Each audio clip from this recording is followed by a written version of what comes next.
Great slabs of rock were cast up indescribably high into the air, backwards and forwards with great crashes, flares of fire and spouts of sand, smoke and fumes. Oh, how fearsome it was to look upon the tokens and manifestations of God's wrath.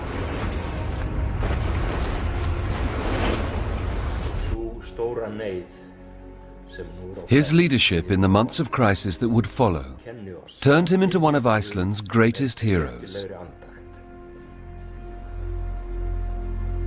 Evidence of that terrifying event is still visible in Iceland today.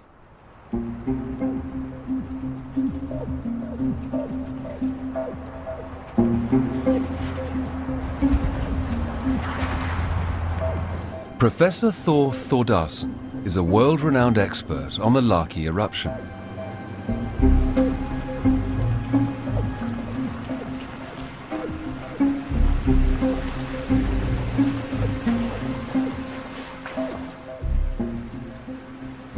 Right now we're standing on the Laki lava flow at the mouth of the Skafta River Gorge, where it burst out of the Skafta River Gorge in June 1783. The Laki lava flow was produced by an eruption that started on 8th of June in the year 1783 and lasted until February 7th in 1784. This eruption produced an enormous amount of lava, and as an example of that, what we see right here behind us is a gorge which was at least 50 meters deep, might have been as deep as 100 meters right at this spot, is now completely filled up with lava. As the lava was moving down the gorge, flowing at such velocity that right in front of the gorge it looked like a glowing sea of lava. This lava actually poured down out of the gorge here to the south and covered the plains in front of the mountains which you see here in front of us, and in the end it covered 600 square kilometers.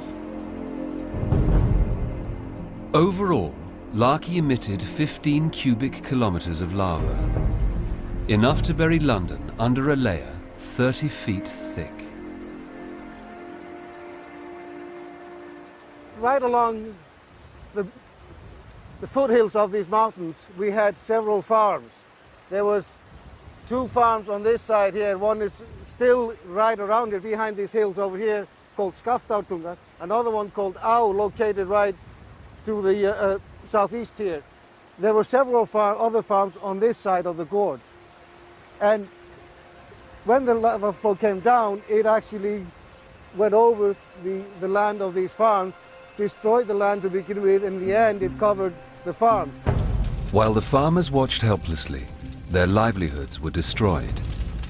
Jon Steingrimsson recorded in his journal, "The flood of fire flowed with the speed of a great river, swollen with meltwater on a spring day.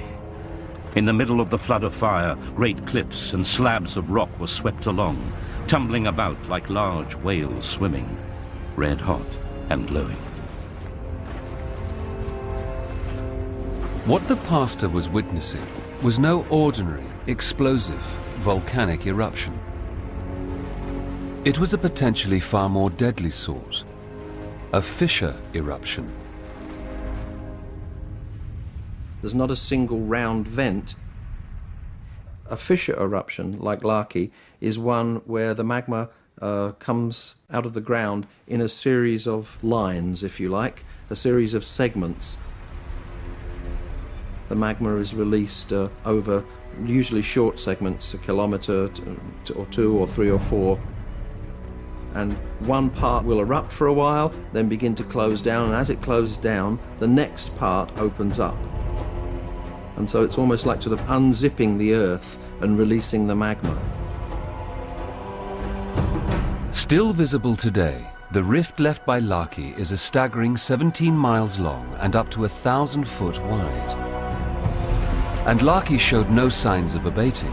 Day after day, week after week, great tides of lava coursed down to scorch the villages below. It's obviously very hot, 1,000 degrees centigrade or something. Remember, we cook meat at about 200 degrees centigrade, so 1,000 degrees centigrade is really hot.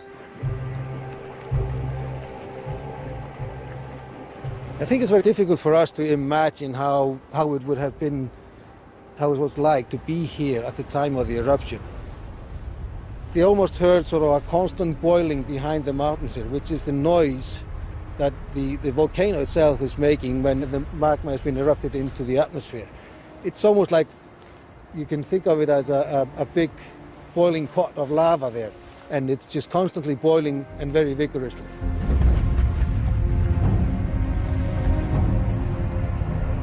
Thor is able to tell us so much about this horrendous event, thanks to Jón Steingrímsson's remarkable testimony. To me, Jón is probably the first volcanologist in Icelandic history, and he is truly a scientist. He noticed things and details that other people sort of overlooked. A very good example of that is his descriptions of explosion taking place in the lava flow just here west of us. And these explosions were actually producing what we call spatterable, big blobs of magma that got thrown up in the air, and they're still molten as they travel through the air, and as they fall on the ground, they splattered, they flattened out. And he described these bombs, they looked like a cow dung. The international sort of word for these bombs today is cow dung bombs. While Jón Steingrímsson's observations were objective, he saw no reason to divorce his faith from his reasoning. Jón had quite a complex view of what the eruption was.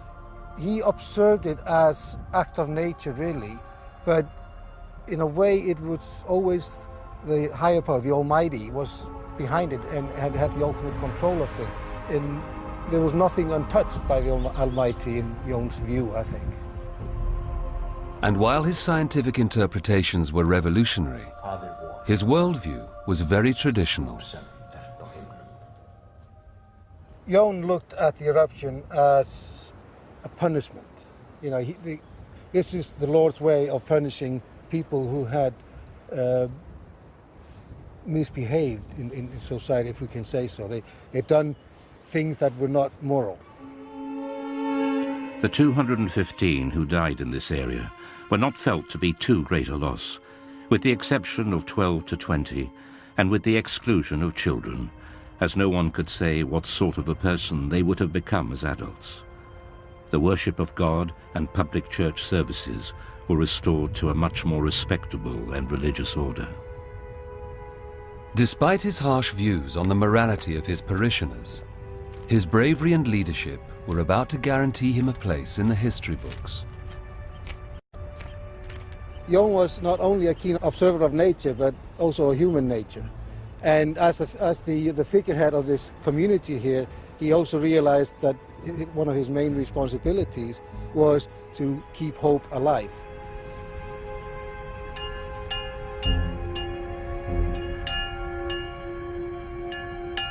In July, 6 weeks after the eruptions began, Jón gathered his parishioners for Sunday service.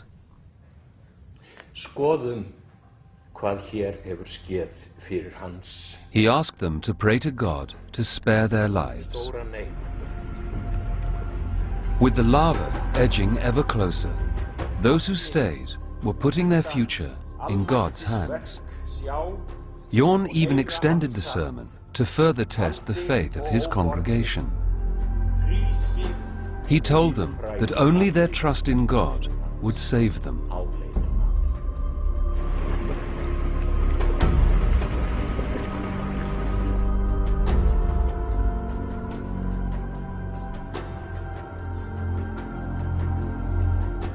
What they discovered when they finally left the church shocked them all. The lava had stopped yards away from where they had been praying. God had intervened to save them from the volcano. Or so it seemed. What they did not know was that the lava was not the greatest threat to their lives. More tragedy was yet to beset them, and Jón Steingrímsson in particular, shaking his faith to its core. And Britain, so far unaware of the eruption, was also about to suffer the disastrous consequences of Laki. The biggest danger with eruptions like Laki is from the volcanic gases emitted. We're more familiar with explosive eruptions like Mount Pinatubo, which erupted violently in June 1991. Pinatubo was the second largest eruption of the 20th century. At its peak, Laki was producing the same amount of gas as Pinatubo every 3 days. So it was a Pinatubo every 3 days. In total, Laki would discharge 120 million tons of sulfur dioxide. More than the total emissions of every single factory in Europe over the past 3 years. In the moisture-rich atmosphere above the North Atlantic, the sulfur dioxide was being transformed into sulfuric acid. This lethal cocktail of chemicals began to be buffeted by the winds and spread out far beyond the shores of Iceland. As Gilbert White tended to his garden, he had no idea of what was coming his way. Corn flags and dark-leaved orange lilies begin to blow. Bees swarm. The normal situation in summer is that we have a high pressure sitting out in the Atlantic, which would mean that the airflow around Iceland would have been more towards the north, pushing the pollution over the uninhabited polar regions. But the summer of 1783 was no normal summer. Until recently, it was the hottest on record. This very hot summer in 1783 was the perfect way to distribute material from Laki across northwestern Europe. In 1783, there was a high pressure that had moved slightly further north and east, and this tends to give us more southerly flow. It also gives us clockwise motion at low levels, which would have been perfect for bringing the pollution from Laki eruption down across northwest Europe. With the ideal weather conditions in place, the poisonous fog was about to wreak havoc across the villages and towns of Europe. Tuesday, 10th of June, the cloud reached Bergen. Scorched leaves and ash fall. 16th of June, Prague. The western sky is hazy and the dry fog comes across the Moldau River. 17th of June, Berlin. The sun is dull in its shine and coloured like it has been soaked in blood. 18th of June, Paris. A hot fog obscures the atmosphere. 20th of June, Le Havre. There followed a permanent fog that reached high into the atmosphere. On the 22nd of June, the fog arrived in Britain.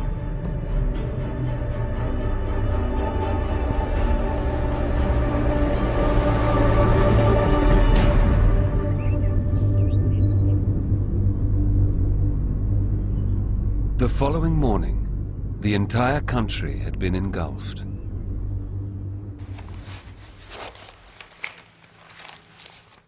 Dr. Mark Brachet has scoured hundreds of newspaper archives for reports of the arrival of the deadly fog in Britain. There's one from the Edinburgh Advertiser for the 12th of July. If I just read it out, it says, "The thick, dry fog that has so long prevailed seems to have spread over the whole surface of Europe. Several mariners have also observed it at sea. In the daytime it veils the sun, and towards the evening it has an infectious smell." It was very distinctive, and it seems to have been pretty pervasive. Certainly in some parts of the coast, not just around Britain, but in other parts of Europe, it was so thick that it was impossible to navigate, and the boats were just kept in port on account of this fog. So long in a country not subject to fogs, we have been covered with one of the thickest I remember. We see the sun, but shorn of his beams.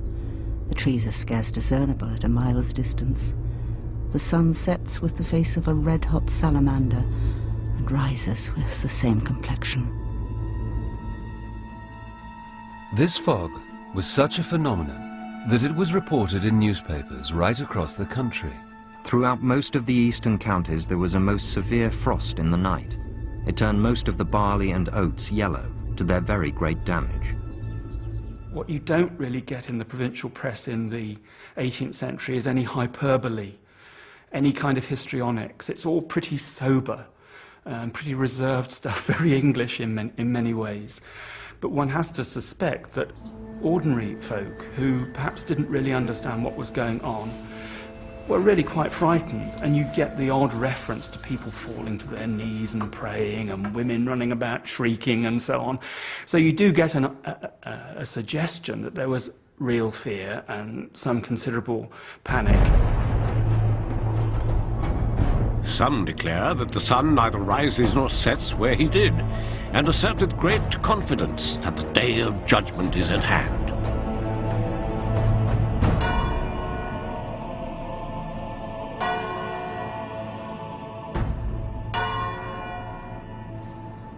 In 1783, newspapers were aimed solely at the educated elite.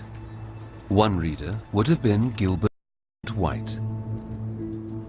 Gilbert White was a Hampshire clergyman who spent nearly all of his life in one place. And he made it his life's work to observe in minute detail the natural history of Selborne. Born in 1720 and educated at Oriel College, Oxford, White was ordained in 1749. But his real passion was nature. Everything he witnessed, no matter how small, was documented in his naturalist's journal. Unlike many of his contemporaries, he believed in observing nature in the field as well as collecting specimens. It amounts to a really very detailed, systematic, continuous record of what was going on in Selborne day by day, week by week, month by month for 25 years. So it's a really important source for natural historians and ecologists. But for my work, what was so important is that we've got from a scientist a record of what was going on in June, July, August and September of 1783. Towards the end of his life, Gilbert White compiled his journal notes into what would become a classic bestseller, The Natural History of Selborne. In it, he described his own experiences of the mysterious haze. He writes that the summer of the year 1783 was an amazing and portentous one, and full of horrible phenomena, wonderful phrases. The Peculiar haze or smoky fog that prevailed for many weeks in this island and in every part of Europe and beyond its limits was a most extraordinary appearance, unlike anything known within the memory of man. The sun at noon looked as blank as a clouded moon and shed a rust-coloured ferruginous light on the ground and the floors of rooms, but was particularly lurid and blood-coloured at rising and setting. It's wonderful language, but it really sums up in just a paragraph what they were experiencing in England in June and July of 1783. Gilbert White would not have confined his thoughts to his journal. Like Jorn Steingrimsson, he had a duty of care to a worried congregation whose fears needed to be allayed. But Gilbert White's interpretation of events was very different to Jorn Steingrimsson's. But he's one of that group of clergymen who are rationalists. They're Enlightenment scholars. So they're not indulging in this notion that there's some wrathful God who's exacting some kind of revenge on society for their ill doings. He is a person who's looking for an explanation of what's going on. And I'm quite sure that he was talking to his parishioners, telling them not to worry, these things are all part of the natural pattern, and it isn't about a vengeful God. But as the summer progressed, the parishioners of Selborne had good reason to worry. The long-term exposure to the poisonous fog began to take its toll.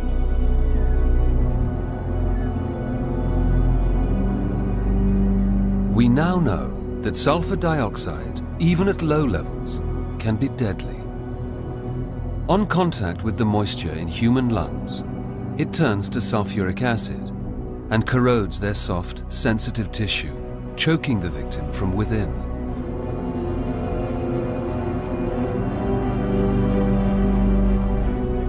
In 1783, entire villages were forced to watch helplessly as vulnerable friends and neighbors died agonizing deaths.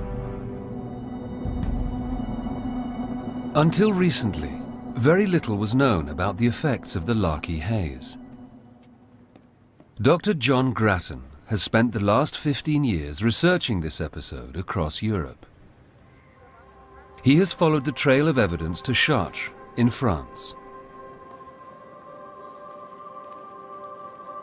What he has uncovered are some of the starkest, most frightening descriptions of the impact the haze had on human health. After 18 days, there were 40 dead. One pretends that the fog that turned the sun as red as blood forecast this curse. May God preserve my parish.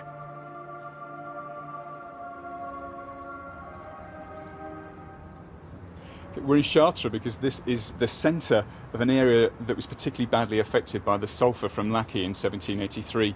We have villages Impot, Bruay and Landel, which we know from the records were particularly badly affected. The priests in all those parishes describe the presence of the sun smoke, the sulphurous fog, and how the people of their parishes were being literally killed. They were quite clearly associating the fog, the sulphurous fog, with the deaths. While the sun was obscured, there was a sickness which caused innumerable deaths. The curé of Impot describes how a third of the men of his parish were swept to their tombs while the fog was here. And one can only imagine what that was like. It's a very powerful way of describing this event. A third of the men of his parish swept to their tombs. And this is a sort of common theme that runs through this region. Amongst the accounts of the death and suffering, Dr. Grattan discovered evidence of how the haze struck terror into those that saw it. For instance, in Bruay, the parish priest describes how the people were so afraid of the fog and the devils within it that they got the priest they dragged the priest literally from his house, made him put on his vestments, his holy orders, and perform a service of exorcism on the cloud. And you can only imagine how terrified people must have been at the time. You know, the sun was obscured, and that there was a stench of sulphur in the air, and obviously they thought that the gates of hell have opened and the devil's walking the earth, and they think the end of the world is coming. These apocalyptic scenes caused pandemonium across France and prompted numerous articles in the French newspapers. The French astronomer Lalande obviously observed the fog, and quite clearly he observed the panic that it was causing amongst the populace of France. And he went to the lengths of writing a paper about it, and having this published. And the purpose of this appears to have been to calm the fears of the populace, because he writes in this account that he's seen many fogs like this in the records, and it's nothing to worry about. It's just the air leaving the ground after a damp spring. But of course, I don't think the people took that at all seriously, because they could smell the sulphur, and they knew that nothing like that had happened before.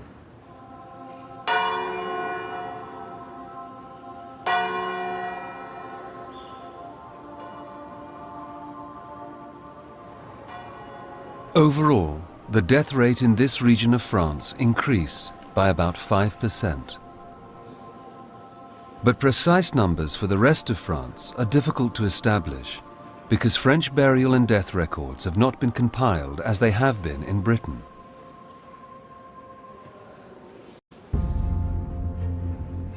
The next stage in Dr. Grattan's work was to discover if Laki had an equally tragic impact on the health of British men and women.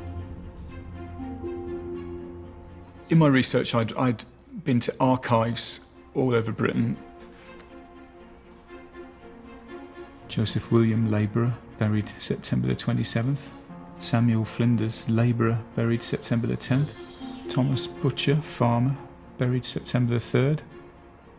Labourers are collapsing in the fields and dying, and that's what we might expect to see in modern air pollution instance. If people are having to do heavy manual labour, it's simply physiologically very difficult for the body to cope with the poor air and the high temperatures and the physical work.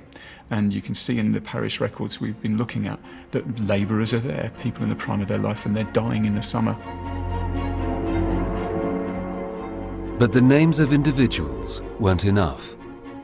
John was looking for a pattern of excessive deaths, a mortality crisis. I was really determined to nail down the hard numbers. I was fortunate enough to uncover the Population History of England database, and remarkably I was able to order this data on a CD, and it only cost me £12, the best £12 I've ever spent in my life. So this CD arrived in the mail, and I popped it into my laptop computer thinking, well, I bet there's nothing here, and created a graph, and my jaw dropped and my hair stood on end, because there in front of me was quite clearly something very, very strange happening in the summer of 1783. In his pursuit of further clues, John Grattan focused his search on the well-preserved death records of Bedfordshire.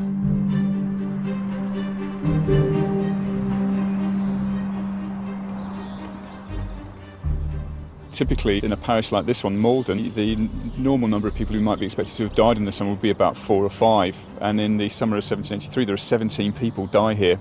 And in Cranfield, 23 people die in the summer, and usually they'd see about 6. And in Ampshill, it's 11, and usually it's about 5. So you see, parish by parish, these numbers add up considerably. The evidence John has uncovered is corroborated by an eyewitness, William Cooper, the well-known poet. He saw firsthand the consequences of Laki's lethal haze on the British population. Such multitudes are indisposed by fevers in this country that farmers have difficulty gathering their harvest. The labourers, having been almost every day been carried out of the field, incapable of work, and many die. In total, the death rate for the entire county of Bedfordshire doubled in the autumn of 1783. Well, the figures would tempt us to think that Bedfordshire is exceptional. But we can go south from Lincolnshire, Grimsby on Hull, down into Leicestershire, into Norfolk, Suffolk, Essex, Middlesex, down into Surrey and Kent, and we find these episodes of mortality everywhere. From these 5s and 10s, the numbers begin to escalate into the hundreds, then thousands, then tens of thousands. In total, John estimates that Laki's deadly fog killed 23,000 British people in the summer of 1783, the equivalent of 100,000 people today. Even more remarkably, these deaths occurred in August and September, a season of plenty and historically the time when mortality is at its lowest. Laki's toxic cloud lingered over Britain throughout July and August. But that summer, the deadly haze was not the only ordeal to be endured by the people of Europe. For at that time, the whole continent was being racked by the most incredible storms. The newspapers, before 1783, you don't find weather reports. But suddenly for this year, the weather is so peculiar. The newspapers are full of weather reports. From September, late September, October, they diminish again. It really underlines how extraordinary this episode was. There seems lately to have been an almost universal perturbation in nature. All Europe has been shaken by some uncommon convulsions. The storms which started to occur during the summer of 1783 seem to have been really exceptionally severe. Torrential rain, flash floods, hailstones, huge hailstones that were big enough to kill livestock, lightning on a scale that people had not seen before. On Tuesday last, there was a most tremendous storm of lightning, thunder, rain and hail. A team of 4 horses were upon the road during the thunderstorm. In a flash of lightning, 2 4-horses were killed in an instant.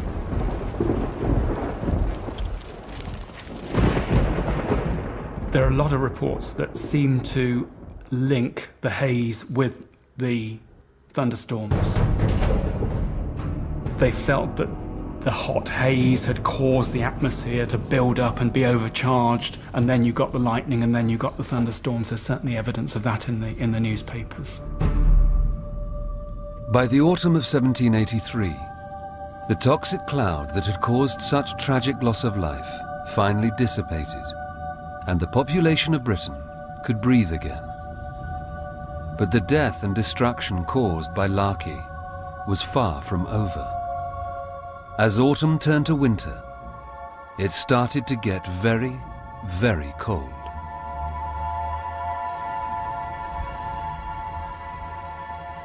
Laki emitted a huge amount of sulfur dioxide into the troposphere, the lowest parts of the atmosphere, and some up at higher levels into the stratosphere.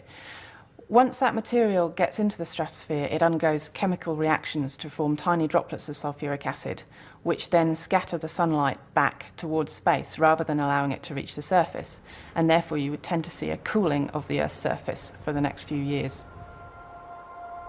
The winter of 1783 wasn't only exceptionally cold, it was also exceptionally long. Naturally, the unrelenting winter was recorded in minute detail by Gilbert White. February 13th. This evening the frost has lasted 28 days. April 4th, snow as deep as the horse's belly under the hedges in the north field. April 22nd, the spring is backward to an unusual degree. The Laki winter was one of the most severe in 250 years. In Britain alone, the horrific conditions took the lives of 8,000 people more than the average winter.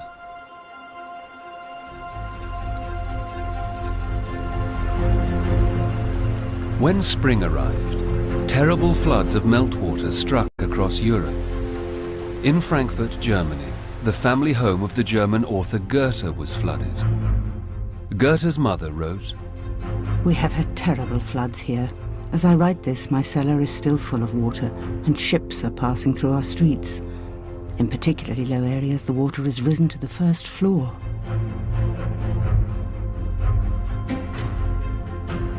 When the floodwaters finally receded, Europe could start to rebuild and recover. But 1,000 miles away, alone in the North Atlantic, Iceland's experience was about to go from bad to worse. By the time Laki finally stopped erupting in February 1784, it had emitted 8 million tons of fluorine, a highly toxic chemical. The fluorine had mixed with ash and fallen to earth, where it was eaten by cattle and other livestock. The ingested fluorine killed 80% of Iceland's sheep and more than half of all cows and horses. Having survived the volcano, the people of Iceland now began to starve. Inevitably, the people's diet changed. They boiled skin from animals just to get some nutrition out. And even it got to the point that they were taking the books that they had, which were actually handwritten on skin, and they were boiling the pages and tried to get some nutrition out of those things. Jorn wrote, "Those people who did not have enough older and undiseased supplies of food to last them through these times of pestilence also suffered great pain. Their bodies became bloated. The insides of their mouths and their gums swelled and cracked, causing excruciating pain and toothache. 6, sometimes 8, sometimes 10 were buried in a single grave."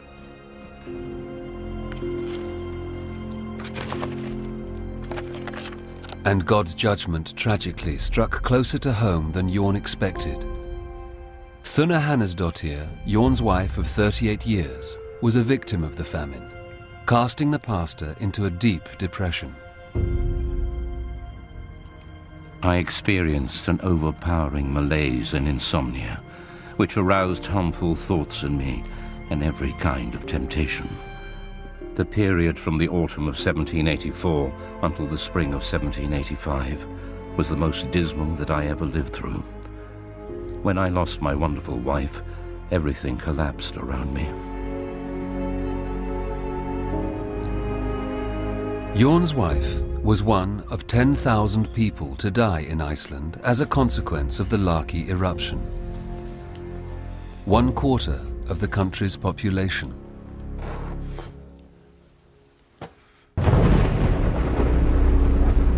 The Laki eruption was a pivotal moment in Icelandic history, which still looms large in the national consciousness. School children today are still taught of Jorn Steingrimsson, his fire sermon, and how he managed to keep hope alive and see them through their darkest hour. But until recently, little has been known of how, for months on end, Laki's deadly haze choked the people of Britain and Europe. Towering summer storms destroyed crops and livestock, making front-page news around the country. And a long and bitter winter claimed even more lives.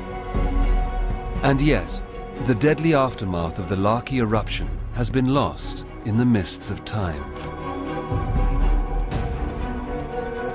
Unlike in Iceland, our land bears no scar to remind us of this tragic event.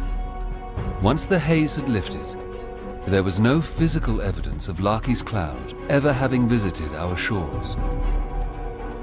The names of those who died have long been forgotten. The newspapers, concerned as they were with the foibles and interests of the well-to-do, made no mention of the laborers who died in their fields.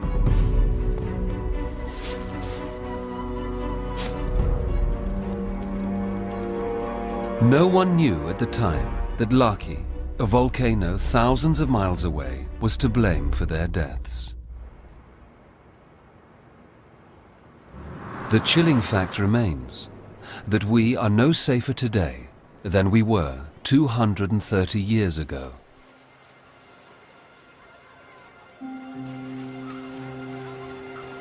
We might think, being in insular Britain, that we're safe from the effects of volcanic eruptions, but in fact, eruptions like Laki will become famous in the future the next time we get another one, because they're going to be huge events and they're going to affect many, many millions of people. While society has changed, nature has not.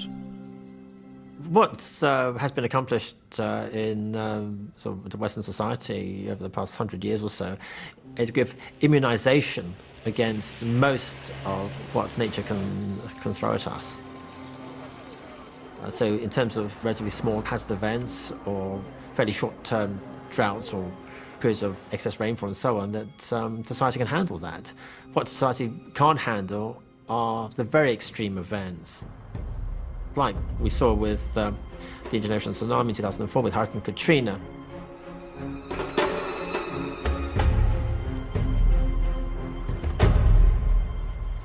Compared with other perils to which Britain is exposed, like flooding or windstorms, because there are no major hurricanes in Britain, and the earthquake risk is very low in Britain, that certainly this indirect risk from volcanic activity in Iceland would pose the biggest individual threat from a natural disaster.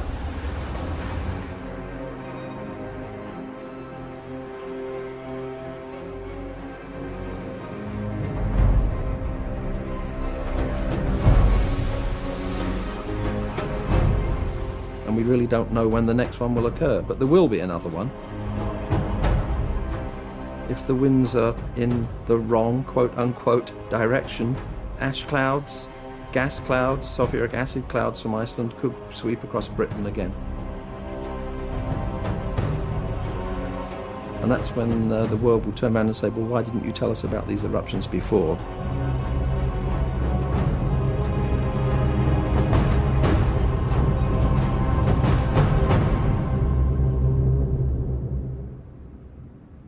If you share our passion for the past and want to delve deeper into the stories unearthed by Time Watch, why not subscribe to our regular email newsletter for program updates, further information, and access to exclusive events?